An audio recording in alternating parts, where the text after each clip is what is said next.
Good morning.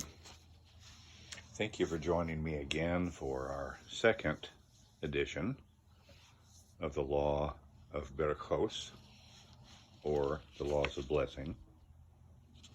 Today we're talking about the second type of blessing, Hakaras HaTov, gratitude. Yesterday we had quite a few birds, and so you may have heard some birds chirping in the background. I hear a couple today too. Today, though, the cows are in the front pasture, so you may hear an occasional moo. It's just very peaceful here, and indeed, this is a wonderful place to talk about God's blessings. All right, to the book. Before we begin our exploration of the more subtle philosophical themes that underlie the subject of blessings, we should direct our attention to the obvious. Every blessing, regardless of its subject matter and regardless of its form, expresses the recognition that God is the source of the matter upon which we are about to act. Thus, whether the blessing is on a glass of water, on the mitzvah of the sukkah, on the blessing over the Shemon Esrei, expressing praise to God for granting man wisdom, all blessings are blessings of gratitude, recognition of the good that God does for all of us. Initially, it would seem that acknowledging God's bounty should be rather easy.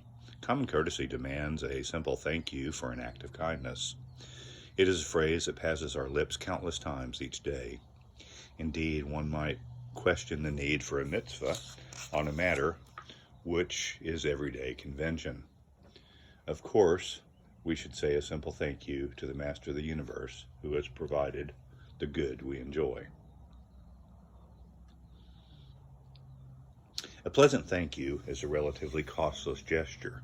True, it recognizes that an act of kindness has been done. Perhaps it connotes, I owe you something in return, but the relative independence of the donor and the donee are still firmly in place. As we shall see, the translation of Baruch, blessing, or blessed, whatever it may be, transcends a simple thank you. It denotes an utter and complete dependence upon God. It recognizes the good that has been done to us in a way that permits no escape from the reality that we are debtors in the most profound sense.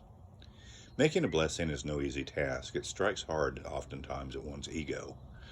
For instance, it is difficult to say, he who brings everything into existence by his word with true intent, while simultaneously clinging to the belief that it was my own strength and own personal power that brought me all of this prosperity.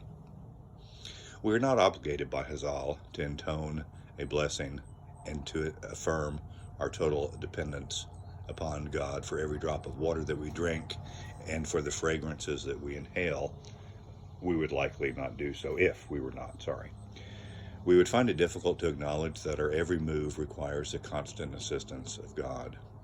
The mitzvah of blessings forces us to focus upon and acknowledge the total dependence and gratitude that knows no bounds. This theme of dependence may also be at the core of another famous Talmudic passage. It is incumbent on man to bless God for the bad in the same way as for the good. What is meant by being bound to bless for the bad in the same way as the good? Shall I say, just as I say, for the good, he who is good and bestows good for something bad? No. Instead, we say that for good tidings, and for bad tidings, we bless the true judge. How can we accept tragedy with gladness? Clearly, Hazal understood that joyous events and tragedies engender very different emotions. They decreed that for joyous occasions, we say he who provides good and is good, and for the bad tidings, the true judge. Tragedy does not bring joy, and the text of the blessing is an eloquent testimony that Hazal did not seek to formulate a blessing that denies the reality of tragedy.